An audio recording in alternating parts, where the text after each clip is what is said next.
বড় ভাই হলো ভরপুর বাংলা খাইছে বুঝছেন, दोबारा नहीं खाऊंगा। এখন খায়াটে এর মনে খেয়াল রাখছে যে আমি হালিম খাবো।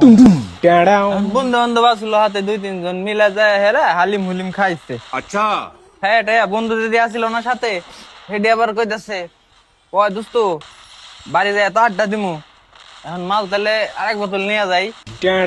এখন বড় ভাই কইছে আচ্ছা ঠিক আছে নিয়ে তাইলে পয়সা খায় এটা আড্ডা মাড্ডা দিয়া বাইরে জামানি। যাই হোক বাড়ি আইছে, হ্যাঁ বদলে মাল যেটুক নিয়ে আইছিল ওইটুক খাইছে। दोबारा नहीं खाऊंगा। খায়া তো মনে করেন পিনি গেছে খায় গেছে সবগুলা। এখন বড় ভাই খালি বাড়ি যাওয়ার লিগে পায়তারা করতেছে। खत्म। এখন বন্ধু বান্ধবরা করতেছে আচ্ছা তুই তাহলে জাগা, তোর যেহেতু সমস্যা निकल लौड़े। কালকে দেখা হবে না আল্লাহ বাসায় রাখলে। কয় আচ্ছা ঠিক আছে আমি গেলাম। কয় যাই পারবি তো? কয় হ্যাঁ বেটা একবার টনটনা এখন আমি। কয় আচ্ছা যা তাইলে। Tata good bye. এখন বড় ভাই হলো বাড়ি যাইতেছে, বাড়ি উঠবো, বড় ভাই বাড়ি আবার মনে করেন রাস্তার মেলা